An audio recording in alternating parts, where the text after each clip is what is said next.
লোকগুলাকে বের করতে পারে না কেন?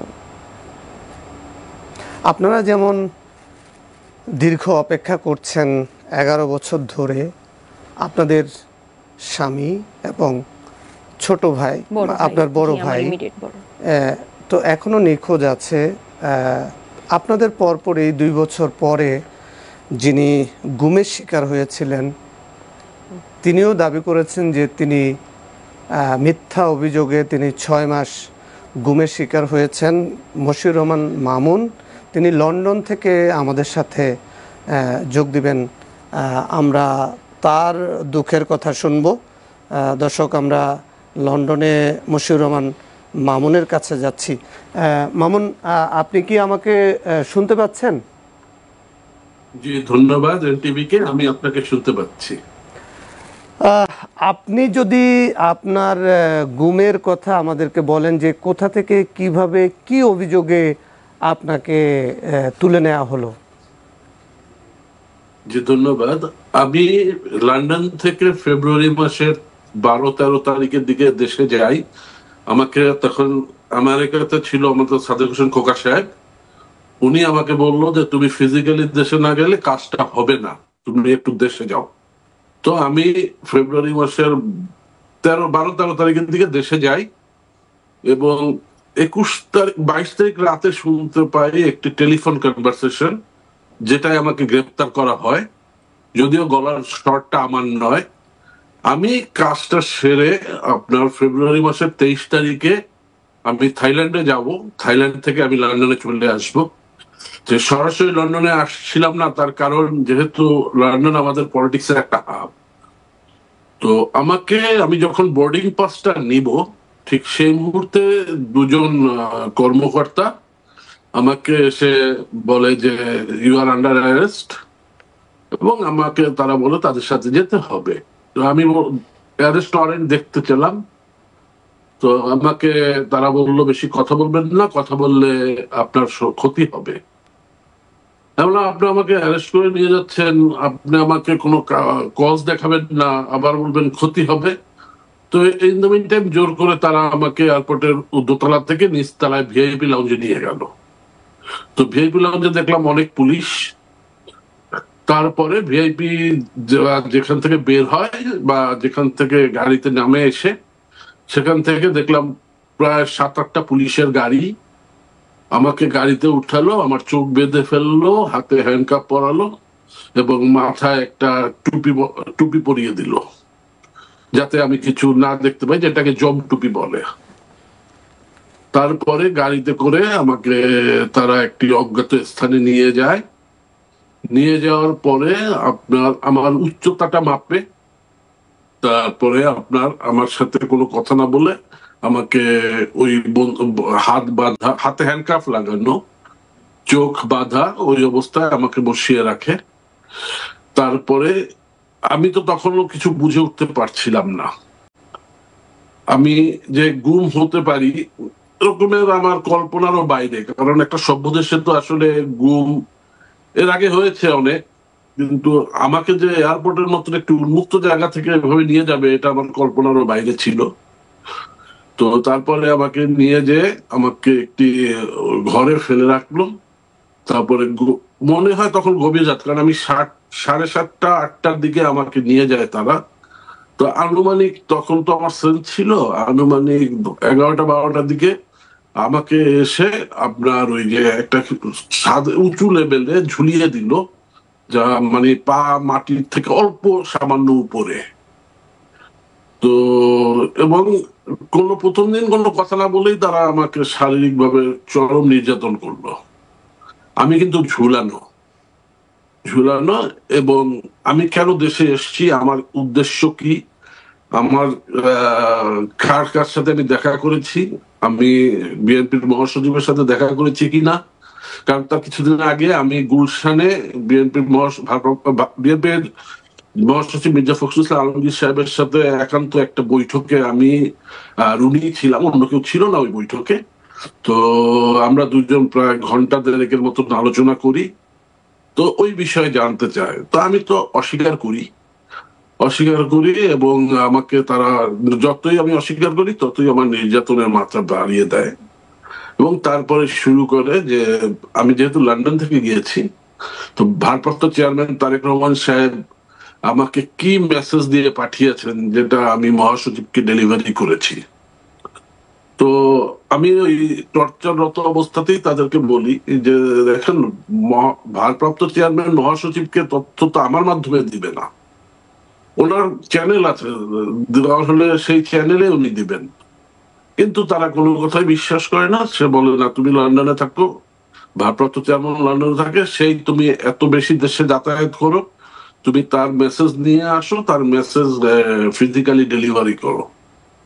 তখন আমি অত্যাচার থেকে বাঁচার জন্য বলেছিলাম যে দেখেন, তারেক সাহেবই যদি আমার দ্বারা কোনো মেসেজ পাঠাবে তাহলে তো সেটা আমি সরাসরি ম্যাডামকে বলবো, কারণ তখন তো ম্যাডাম বাইরে, ম্যাডাম তখনও গ্রেপ্তার হয়নি। তো তারা কোনো কথাই শোনে না। তাদের বদ্ধমূল ধারণা আমি নিশ্চয়ই ভারপ্রাপ্ত চেয়ারম্যানের কাছ থেকে কোনো গুরুত্বপূর্ণ তথ্য নিয়ে এসে এটা ফিজিক্যালি দেই, যেহেতু টেলিফোন ট্র্যাক করে ওরা পেয়ে যেতে পারে, তাই অতি সাবধানতা অবলম্বন করার জন্য আমরা এইভাবে আমি সংবাদ আদান প্রদান করি। তো তারপরে আমি 6 মাস বন্দী ছিলাম, এবং মানে আয়নাঘর তো আসলে একটা মানে বিভিন্ন স্থানে আছে। আপনাকে আমরা বলি হয়তো রূপক অর্থে আয়নাঘর, বা কোন একটি বিল্ডিং এর নাম হয়তো আয়নাঘর আছে, কিন্তু আমাকে রাখা হয়েছিল দুটি জায়গায়। একটি জায়গা যেটা জিয়া আন্তর্জাতিক বিমানবন্দরের খুবই নিকটে, কারণ আমি কমার্শিয়াল ফ্লাইটের ওঠানামার শব্দটা শুনতে পেতাম। আরেকটি ডিবি অফিসের খুব সন্নিকটে। ডিবি অফিসের সন্নিকটে কিভাবে বুঝলাম, কারণ আমাকে যখন ডিবি অফিসে 6 মাস পরে ওপেন করা হয়, সেই আমাকে যে গাড়িতে করে আনা হয়েছিল ডিবি অফিসে, ওখান থেকে আমার 3-4 মিনিট লেগেছে আসতে। তো এটা দিয়ে আমি ধরে নিয়েছিলাম যে আমি ডিবি অফিসেরও সন্নিকটে ছিলাম। আরেকটা জায়গায় যে আমাকে যে গাড়িতে করে তারা আনা নেওয়া করতো, এবং ওই ডিবি অফিসের থেকে বিমানবন্দরের যে দূরত্ব, ওটার সাথে যদিও আমার চোখ বাঁধা থাকতো, দুটা লেয়ারে চোখ বাঁধা থাকতো, একটা জোম টুপি পরানো তো, তার উপরে আবার কাপড় দিয়ে বেঁধে দিত, যাতে মিনিমাম রিস্ক নিত না তারা। তো এইভাবে আমি বুঝতে পারতাম যে এই যে দুইটা জায়গায় আমি থাকছি। এবং নির্যাতনের কথা আপনাকে বললে, 6 মাসের নির্যাতন তো আপনার ধরেন এই অল্প সময় আপনাকে আমি বলতে পারবো না, কিন্তু মেরে ফেললে হয়তো আমি বেশি শান্তি পেতাম। এই যে 6 মাস আমার দেখেন, এই যে হাতের আঙ্গুলের নখ গুলো সব উঠে ফেলেছে, পায়ের নখ গুলো উঠিয়ে ফেলেছে, আমি এখন পঙ্গু। আমি কিন্তু আমি 5 মাইল দৌড়াতাম, এখন আমি হাঁটতে পারি না। আমাকে মানে একদম শেষ করে দিয়েছে, আমার ব্যবসা বাণিজ্য শেষ করে দিয়েছে, আমার ধানমন্ডির ঘর বাড়ি দখল করে নিয়েছে, আমাকে আমার বিরুদ্ধে তৎকালীন মানে ওই স্বৈরাচারী সরকারের আমলের মিডিয়াগুলো, যেমন বিশেষ করে 71 টিভি এবং সময় টিভি, আমি নামই উল্লেখ করলাম, তারা, আপনারা যদি ওই সময় ফুটেজ দেখেন, আমাকে তারেক রহমান সাহেবের সহযোগী বলে আমার ঘর বাড়ি পর্যন্ত দখল করে নিয়েছে। আরেকটা জিনিস, আমরা অনেক কর্মকর্তার নাম বলি, কিন্তু এখানে বেনজির যেটা ভূমিকা ছিল আমরা কেউ বলি না। জি জি জি, এটা তো তখনকার রিজিম অর্থাৎ গভর্নমেন্ট যে ন্যারেটিভ তৈরি করে দিত, বা আইন শৃঙ্খলা রক্ষাকারী বাহিনী যে ন্যারেটিভ তৈরি করে দিত, তখন সেই ন্যারেটিভ অনুযায়ী কিছু কিছু গণমাধ্যম সেভাবেই অভিযুক্তদেরকে প্রজেক্ট করতো। আপনি যে দুটি গণমাধ্যমের কথা বলছেন, সেই দুটি গণমাধ্যম হয়তো তখনকার ওই পরিস্থিতির শিকার হয়ে আপনাকে হয়তো বাজেভাবে উপস্থাপন করেছে। আমরা মামুন শুনবো আপনার উপরে যে ভয়ঙ্কর শারীরিক এবং মানসিক নির্যাতনের ঘটে গেছে সেটা আমরা শুনবো। তবে আমরা একটা বিরতি নিচ্ছি দর্শক, আমরা একটি বিরতিতে যাচ্ছি, ফিরছি একটু পর, ততক্ষণ আমাদের সঙ্গেই থাকুন।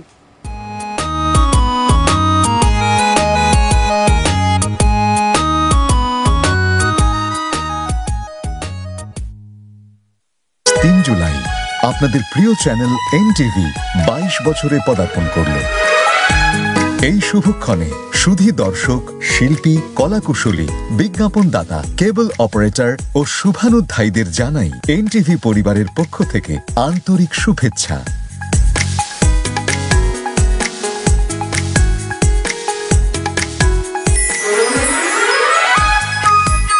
এনটিভি, সময়ের সাথে আগামীর পথে। এখন আব্বার বিচার শুরু, তাহলে হোয়াটসঅ্যাপে লোকেশনটা পাঠাও আব্বা। তারে কি ফালাই দিবেন ভাই? অবশ্যই ফেলাই দিব। তুমি আমাকে একটা বার সুযোগ দাও। ধারাবাহিক নাটক ঘরের শত্রু বিভীষণ। আমি আপনার ছেলের বউ। আমি বিয়ে করি না, আমি তার বিয়ে করি না, আমি কোনো বিয়েই করি নাই। রাইট, কথা ওইটাই থাকলো। রচনা শফিকুর রহমান শান্তনু, পরিচালনা সাজিন আহমেদ বাবু।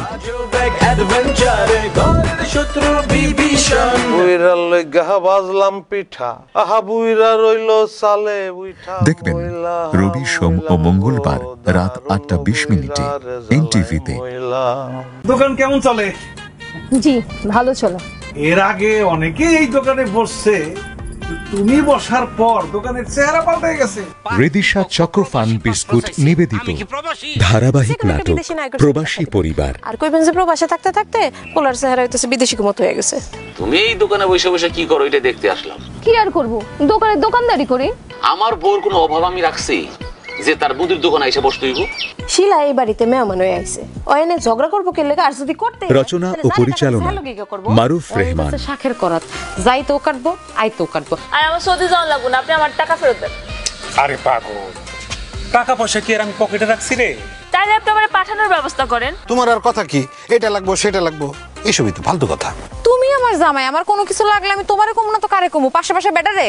আমি বাড়ি চলে যাই। দেখবেন বৃহস্পতি, শুক্র ও শনিবার রাত 8:20 এনটিভিতে। আজ 3 জুলাই আপনাদের প্রিয় চ্যানেল এনটিভি 22 বছরে পদার্পণ করল।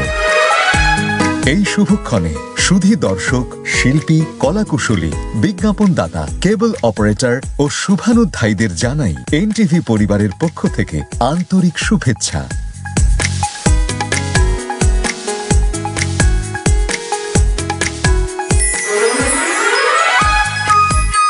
এনটিভি, সময়ের সাথে আগামীর পথে।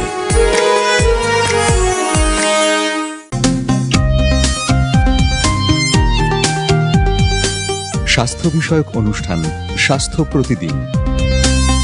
সুপ্রিয় দর্শক, সবাইকে স্বাগত জানাচ্ছি এনটিভির নিয়মিত আয়োজন স্বাস্থ্য প্রতিদিন অনুষ্ঠানে। আবার অ্যালার্জিতে চোখ চুলকাইতে চুলকাইতে চোখ লাল করে ফেলাইছে, এটাও কনজাংটিভাইটিস। বহু রকমের মুখের ঘা বা ক্ষত হতে পারে, এর ধরন। প্রযোজনা কাজী মোহাম্মদ মুস্তাফা। ফাস্টিং এবং ফাস্টিং যে পিরিয়ড, ফাস্টিং পিরিয়ডে আমাদের শরীরে রিজেনারেশন এবং রিজুভেনেশন হয়। আমাদের বাংলাদেশে we are suffering from double burden of nutrition. তার দিকে যদি আপনি ডিনার করেন 11টার দিকে আপনি বেড়ে যাবেন। দেখবেন প্রতিদিন সকাল 8:15 এনটিভিতে। অনুধান্য পুষ্প ভরা সঙ্গীতানুষ্ঠান এ লগন গান শোনাবার সরাসরি সম্প্রচার।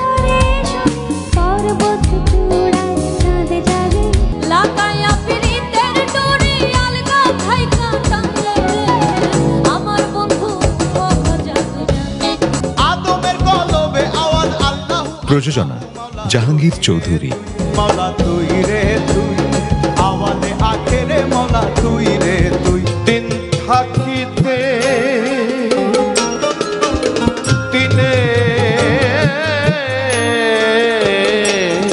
সাধু কেন করলেন না?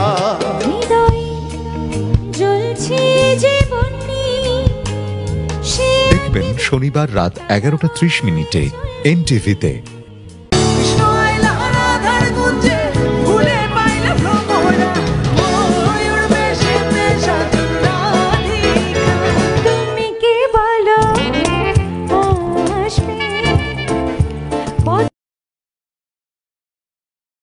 সংলাপ প্রতিদিন অনুষ্ঠান। আমরা আলোচনা করছি আয়না ঘরে যারা বন্দী ছিলেন, যারা এখনো বন্দী আছেন তাদের নিয়ে। আমরা লাবণী আপনার কাছে যেতে চাই যে আয়নাঘরের যারা কুশীলোভ ছিলেন 5ই আগস্টের পর তারা তো সবাই পালিয়েছেন, কেউ কেউ ধরা পড়েছেন। কি আশা করছেন যে আপনার ভাইকে কোথায় কিভাবে রাখা হয়েছে? আপনার ভাইকে কি আসলে আয়নাঘরে রাখা হয়েছে? আসলে আয়নাঘর থেকে যারা বের হয়ে এসেছেন তাদের বক্তব্য যদি আমরা শুনি যে এভাবে একই কায়দায় চোখ বেঁধে কালো কাপড় পরিয়ে নিয়ে গেছে, তাদেরকে কোথায় রেখেছেন? আয়নাঘরে রেখেছেন। আর আমার ভাই সহ যারা আছেন ওই সময়ে যারা গুম হয়েছেন, কেউ যদি এসে বলতেন যে এরকম হয়েছে তাহলে তো জিনিসটা আমরা বুঝতে পারতাম, কিন্তু একই কায়দায় একই রকমভাবে নিয়ে গেছে। আর র্যাব অনের এমন কোথায়, র্যাব অনেও যে আয়নাঘর বা সিক্রেট ডিটেনশন সেল আমরা বলি আছে, তো আমরা শুনেছি যে ওখানে ওদেরকে রাখা হয়েছিল। তো তারপর নারায়ণগঞ্জে যে 7 খুনের ঘটনাটা ঘটে ওখান থেকে সরিয়ে নিয়ে যায়। এখন সরিয়ে নিয়ে কোথায় যায় এরপরে আসলে আমরা কোনো কিছু জানতে পারিনি। পারভেজ কোথায় আছে, কি অবস্থায় আছে? সেটা তো আমি জানি না কোথায় আছে, কিন্তু যারা আয়নার ঘর থেকে বেরিয়ে আসছে 5ই আগস্টের পরে তাদের বর্ণনাতে শোনা গেল যে আরও লোক আসছে। এরপর থেকে আশাবাদী যে আমাদের লোকগুলা আসছে। আর তাদের মুখের বর্ণনা যে দিচ্ছে, যে ভাই একটু আগে যে বললো কত কষ্ট করে রাখছে, এই যে বলছে মাইকেল চাকমারা যে বলছে যে খাবারগুলো যে দিচ্ছে, এই খাবারগুলোর কথা শোনার পরে থেকে আমরা এখন ভালো খাবার খাইতে পারি না। ভালো খাবার সামনে নিলে খুব কষ্ট হয় যে এই খাবারটা আমরা কীভাবে, ওরা তো এই খাবারটা খাইতে পারে না। আমরা এখন ভালো খাবার খাইতে পারি না। 5ই আগস্টের পর থেকে আমরা এখন আরও অসুস্থ হয়ে যেতেছি। এখন আর পায়ের শক্তি নাই যে একটা জায়গায় দাঁড়ায় থাকার, একটা কিছু করার, আর অসুস্থ হয়ে পড়তেছি। যে ভালো খাবারটা দেখলে বুঝি ও তো খায় না, সরাই রাখি, বাড়ির কাউকে বুঝতে দিই না যেটা আমি খাবো না, বলি কি না ভালো লাগে না, খাবো না, কিন্তু খাবারটা আমার খেতে ইচ্ছা করে না, কিভাবে খাবো, ও তো ভালো খাবার খায় না। আপনি তো 5ই আগস্ট আপনার স্বামী ফিরবে, 6ই আগস্ট, 7ই আগস্ট, মানে শুনলাম যে তার পছন্দের খাবার রান্না করেছিলেন, কোন আশায়, কিসের? আমি তো ছেলেকে বলে গেছিলাম তোমার পাপাকে নিয়ে আসবো, বলে গেছি তোর বাচ্চাকে বলেছে তোমার পাপাকে আজকে নিয়ে আসবো বাসায়। আমি সকালবেলা নিজে ও গরুর মাংস পছন্দ করে, আমি মাংসটা রান্না করে আসছি। আর আমার আম্মুকে বলছে আম্মু তুমি খিচুড়ি রান্না করো, আমরা আইসা পড়ব দুপুরের মধ্যে। কিন্তু যখন খালি হাতে আসছি, ছেলে মেয়ে তো খুব অপেক্ষা, পাপাকে নিয়ে আসবো, বারবার ফোন দিতেছে মামুনি কোথায়, তুমি কত দূর। তারপর একসঙ্গে বাসায় চলে আসি। তখন বাসায় আইসা কান্নাকাটি করার পরে এখন আর কিছু ওরা প্রশ্ন করে না, যে আমি কান্নাকাটি করি এর জন্য প্রশ্ন করে না যে পাপা কবে আসবে বা এগুলো এখন জিজ্ঞেস করে না। উল্টা মেয়ে ছেলেকে বুঝে মামুনির সামনে পাপার কথা কিছু বললো না, মেয়ে ছেলেকে বলে দেয় যে তুমি বললো না কিছু মামুনির সামনে। আমরা একটু মামুন ভাইয়ের কাছে যাই।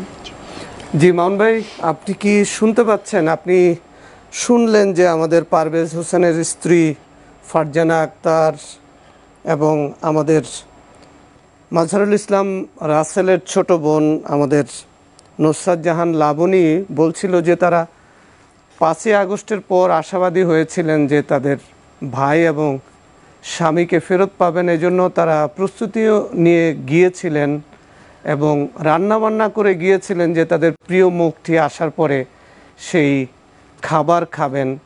তো আমরা তো আপনার উপরে যে ভয়ঙ্কর নির্যাতনের কথা আপনি বললেন, সেখানে আপনার মতো আর এরকম কতজনকে দেখতে পেয়েছিলেন অথবা বুঝতে পেরেছিলেন যে কারা কারা ওই আয়নাঘরে বন্দি ছিল, বা যদি একটু বলেন। বলবো। আচ্ছা, এটা কি রাসেল মানে কি আমাদের জগন্নাথ কলেজের রাসেল? জি জি জি, জগন্নাথ কলেজের ছাত্র দলের সাংগঠনিক সংগঠক ছিল, ও খুব ভালো সংগঠক ছিল, আমি চিনতাম ওকে, ও আমাকে চিনতো।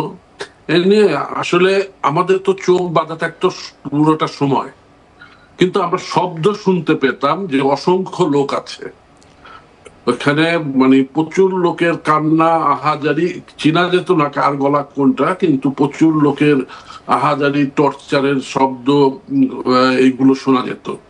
এবং টর্চার করার জন্য যে রুমে আপনাকে রাখা হতো সেই রুমেই টর্চার করা হতো।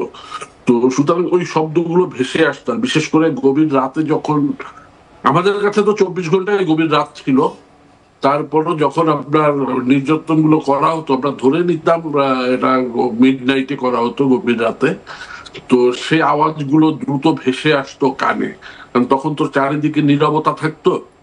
তো আছে অসংখ্য মানুষ বেঁচে আছে। তো আমি বলবো যারা ফেরত এসছি আমরা, তারা তো ভাগ্যবান। এখন যদি বিভিন্ন যে পয়েন্টে সরকারের আয়নাঘরগুলো আছে, বর্তমান সরকারের কাছে আমি দাবি করব এই ঠিকানাগুলো উন্মুক্ত করে দিতে, যাতে যারা স্বজন হারা পরিবারগুলো আছে জনগণকে নিয়ে তারা যদি সেই সমস্ত জায়গায় সব জড়ো হয়, তাহলে আপনার হয়তো অনেককেই জীবিত পাওয়া যাবে। কারণ অনেককেই তারা হয়তো মেরে ফেলেছে, যেমন আমাকে দুবার ক্রস ফায়ার দেওয়ার উদ্যোগ নিয়েছিল, অজানা উদ্দেশ্যে হায়াত আছে দেখে বেঁচে গেছি। তো এরকমের অনেকেই জীবিত আছে। তো সবাই মিলে যদি, কারণ এখন এই সরকার তো আপনার একটি বৈষম্য বিরোধী ছাত্রদের আন্দোলনের পরিপ্রেক্ষিতে সারা দেশবাসী এটা সরাসরি ভোটে নির্বাচিত না হলেও ধরা যায় সরকারের একটা ম্যান্ডেট আছে জনগণের। তো তারা তো এগুলোকে উন্মুক্ত করে দিতে পারে, এই ঠিকানাগুলো জনগণকে জানিয়ে দিতে পারে যে এই এই ঠিকানায় এরা বন্দী আছে। মামুন ভাই, একটা প্রোগ্রেস তো আছে যে যার দিকে বা যাদের দিকে আপনাদের সন্দেহের তীর ছিল বা অভিযোগ ছিল, তাদের যিনি অন্যতম সেই ব্রিগেডিয়ার জেনারেল জিয়াউল আহসান, তাকে তো অ্যারেস্ট করা হয়েছে। ব্রিগেডিয়ার জেনারেল, জি, তাকে তো অ্যারেস্ট করা হয়েছে। প্রমোশন পেয়েছিল। জি জি বলুন। হ্যাঁ, তাকে তো অ্যারেস্ট করা হয়েছে। তো এইটা তো একটা অগ্রগতি। এখন কিভাবে সরকার তার কাছ থেকে তথ্য নিতে পারে, এবং যে ইনকোয়ারি কমিটি হলো এই যে গুমের শিকার ব্যক্তিদের খুঁজে বের করার জন্য, সেই কমিটি কিভাবে কাজ করতে পারে? আপনি যেহেতু দেশের বাইরে আছেন, লন্ডনে অবস্থান করছেন, আপনারা কিভাবে সহযোগিতা করতে পারেন সেই ইনকোয়ারি কমিটিকে? এবং জাতিসংঘের যে তদন্ত দল, তারাও এখনো দেশে আছে, তারাও তো তদন্ত করছে। জি, ধন্যবাদ আপনাকে। আমি আপনি সঠিক বলেছেন জিয়াউল হাসানের কথা। তবে আমি বলবো শুধু একা তো জিয়াউল হাসান না, কারণ এত বড় ঘটনা কোনো একটি ব্যক্তির পক্ষে ঘটানো সম্ভব হয়নি। এখানে রাষ্ট্রের সর্বোচ্চ শেখ হাসিনা জড়িত, স্বরাষ্ট্রমন্ত্রী জড়িত, এবং আমরা সবসময় পলিটিশিয়ানদের দোষারোপ করি, কিন্তু এইখানে আপনার স্বরাষ্ট্র সচিবের নাম কি একবারের জন্য কেউ বলেছে? ওই সময়ের যে স্বরাষ্ট্র সচিব ছিল সেও তো এই দায় এড়াতে পারে না। কিন্তু এখন পর্যন্ত তো কিন্তু তার বিচারের দাবি কেউ করেছে কিনা আমি জানি না, কিন্তু আমি সব ফোরামে বলি, কারণ সেও এই দায় এড়াতে পারে না। সে প্রজাতন্ত্রের সর্বোচ্চ কর্মকর্তা ছিলেন। তারপরে আপনার বিভিন্ন পুলিশ কর্মকর্তারা, যেমন বেনজির আহমেদ, আজকে বেনজির আহমেদের কথা আমরা কিন্তু কেউ বলছি না, সে কোথায় ঘাপটি বেড়ে আছে। তার নামে কি একটি মামলা হয়েছে? এখন পর্যন্ত তার নামে কিন্তু একটি মামলা হয়নি। আমি বিদেশে আছি, আমি সরকারের কাছে চাই, যেহেতু বাংলাদেশের হাই কমিশন লন্ডনে আছে, আমাদেরকে উন্মুক্ত করে দেওয়া হোক যাতে আমরা মামলা করতে পারি। আমরা ওই সমস্ত কর্মকর্তার বিরুদ্ধে যাতে আমরা লন্ডন থেকেই বাংলাদেশে মামলা দায়ের করতে পারি। আমরা ওই যে আপনার গুম খুনের যে কমিশনটা সরকার গঠন করেছে, আমরা তাদের কাছে হাইকমিশনের মাধ্যমেই যাতে আমরা মামলা দায়ের করতে পারি, এই সুযোগগুলো করে দিলে তাহলে আপনার শুধু এক জিয়া নয়, জিয়া তো আছেই, আপনার স্বরাষ্ট্র সচিব, স্বরাষ্ট্রমন্ত্রী, শেখ হাসিনার যারা পিএস ছিল, আমরা এদের নাম কিন্তু আমরা খুব কৌশলে এড়িয়ে যাই। যে কারণে দেখা যায় কি একটি সরকার পরিবর্তনের পরে রাজনৈতিক নেতৃবৃন্দ ক্ষতিগ্রস্ত হয়, কিন্তু যে আমলারা এই কাজগুলো সরকারকে করতে সহায়তা করে তারা কিন্তু ধরাছোঁয়ার বাইরে থেকে যায়। মামুন ভাই, আমি যদি আপনাকে একটু তথ্য দেই, সেটা হলো যে গুমের শিকার যারা তাদেরকে খুঁজে বের করা এবং যারা দোষী তাদেরকে আইনের আওতায় আনার জন্য যে কমিশন হয়েছে সেই কমিশন কিন্তু আগামীকাল 15 তারিখ থেকে 30 সেপ্টেম্বর পর্যন্ত তারা কিন্তু যারা অভিযোগ করবে তাদের জন্য কিন্তু অভিযোগ গ্রহণ করবে সে ধরনের একটা ঘোষণা কিন্তু তারা দিয়েছে। তো সেটার সাথে কিন্তু আপনারা কানেক্ট হতে পারেন, অভিযোগ দায়ের করতে পারেন। কিন্তু ওনারা যে ঘোষণা দিয়েছেন আমি পত্রিকায় দেখেছি, কিন্তু ওখানে তো অ্যাটলিস্ট একটা ইমেল অ্যাড্রেস দেওয়া উচিত ছিল। ইমেল অ্যাড্রেস দেওয়া আছে মামুন ভাই, ইমেল অ্যাড্রেস দেওয়া আছে, যেটা এনটিভিতেও আমরা আমাদের সংবাদে প্রচার করেছি এবং আপনি চাইলে আমি ইমেল অ্যাড্রেস এবং হটলাইন দুটোই আমরা দিতে পারবো। দিবেন, কারণ আমার অভিযোগ করার যথার্থ গ্রাউন্ড আছে, কারণ আমার ঘর বাড়ি পর্যন্ত দখল করে ফেলেছে আওয়ামী লীগের লোকরা। মামুন ভাই আপনি একটু আমাদের সাথে থাকুন, আমরা একটু লাবণী আপনার কাছে যেতে চাই যে এই যে কমিশন গঠন হলো, জাতিসংঘের তদন্ত দলও তারা বাংলাদেশে অবস্থান করছে, আপনারা কি প্রস্তুতি নিচ্ছেন আপনার ভাই এবং অন্য যারা স্ত্রী আছে যারা অপেক্ষা করছে তাদের স্বামীর জন্য, আপনারা কি প্রস্তুতি নিচ্ছেন? এখানে আমি আসলে প্রথমে ধন্যবাদ জানাতে চাই আমাদের স্বরাষ্ট্র প্রধান উপদেষ্টা স্যারকে, যিনি আসলে আমাদের কথা চিন্তা করেই খুব অল্প সময়ের মধ্যে একটা কমিশন ওনারা গঠন করেছেন। তো আমরা কালকে থেকেই সাবমিশনের কাজ শুরু করব, মায়ের ডাক যেটা করছি আমরা। তো এখানে সবাই আমরা ফোনের মাধ্যমে সবার সাথে কথা বলার চেষ্টা করছি। সবাই তো আর সমানভাবে বুঝতে পারছে না জিনিসগুলা। ফাইল মোটামুটি 50টার মতো রেডি হয়ে গেছে, যেহেতু 155 জনের কোনো খোঁজ আমরা এখন পর্যন্ত পাইনি যারা গুম হয়ে আছেন। তো আমরা ইনশাল্লাহ সাইমালটেনিয়াসলি 30 তারিখের মধ্যে সবারটা ইনশাল্লাহ পারবো আশা করছি। কি অভিযোগ দায়ের করছেন, কি বলছেন আপনারা? যে আমাদের ঘটনাটা বড়টা দিচ্ছে এতটুকুই না। হ্যাঁ, আমরা তো অ্যাপ্লিকেশনটা কালকে থেকে সাবমিশন কাজ শুরু হবে। মায়ের ডাকের প্রতিনিধি যারা আছে আমরা ইনশাল্লাহ আগামীকাল থেকে শুরু করব, আর এটা কন্টিনিউয়াস প্রসেসে যাবে। মামুন ভাই আপনি যদি কিছু যোগ করতে চান যে আপনি কি অভিযোগ দিবেন, কাদের বিরুদ্ধে অভিযোগটা দিবেন, এবং এটা দেশি বিদেশি মানুষের কাছে যেন স্বীকৃতি পায় এবং বিচারটা যেন ত্বরান্বিত হয়, আপনি কিভাবে কাজ করতে চান বা কি করবেন? জি, সবাইকে ধন্যবাদ। তখন আমাকে নিয়ে কিন্তু বিবিসির মতন নিউজ অর্গানাইজেশন যারা ওদের ওয়ার্ল্ড সার্ভিসে নিউজ করেছে, তো আমি এখানে যেটা বলতে চাই, আমরা যদি ওই কমিশনের সাথে যোগাযোগ করতে পারি তাহলে আমি শেখ হাসিনার নির্দেশ ছাড়া আমাকে বা আমাদের মতো যারা নিখোঁজ আছে বা গুম হয়ে ফেরত এসছে, এটা শেখ হাসিনার নির্দেশ, সরাসরি নির্দেশ ছাড়া হয়নি। দ্বিতীয়ত, আমার বিরুদ্ধে যে অভিযোগ, আমি সেনাবাহিনীকে ব্যবহার করে বিএনপি কে ক্ষমতায় আনি, তো এটা কিন্তু যেন তেন অভিযোগ নয়। তো সুতরাং আমি তাদের সহায়তাও চাবো যে এই শেখ হাসিনাকে ইন্ডিয়া থেকে ধরে এনে, কারণ আমাকে যারা গুম করে ইন্টারোগেশন করেছে তাদের মধ্যে হিন্দি ভাষাভাষী লোক সংখ্যা ছিল বেশি। তো আমি এই ভারতীয়দের কিভাবে শাস্তির আওতায় আনা যায়, সেই ক্ষেত্রে ভারতের ওই লোকদের যেহেতু নাম জানি না, তো ভারতের তৎকালীন সরকারের যে সমস্ত মন্ত্রী, কর্মকর্তা বা নিরাপত্তা উপদেষ্টা অজিত দোভাল যে কয়েকবার বাংলাদেশে সফর করেছে, তাদেরকে কিভাবে শাস্তির আওতায় আনা যায়, কারণ এটা তো মানবতা বিরোধী অপরাধ। তো মানবতা বিরোধী অপরাধের তো কোনো ব্যারিয়ার নাই যে শুধু আমার বাংলাদেশের মধ্যেই আসামি হতে হবে। আমি তাদেরকে বলবো এই জিনিসটাও বিবেচনায় আনতে, কারণ ভারতীয় শুধু আমার কাছে না, আপনি যারাই গুম থেকে ফেরত আসছে প্রত্যেককে প্রশ্ন করবেন, প্রত্যেকে বলবে যে হিন্দি ভাষাভাষী লোক তাদেরকে ইন্টিগ্রেট করেছে। তো এদেরকেও তো বিচারের আওতায় আনতে হবে। একটি স্বাধীন দেশে আরেকটি দেশের বাহিনী এসে আপনাকে এই করবে, যেমন আমাদের সালাউদ্দিন ভাইকে পাওয়াই গেল ভারতে কিভাবে হাওয়ার মধ্যে দিয়ে চলে গেল, এমনি বিএসএফ গুলি করে আপনার বর্ডারে।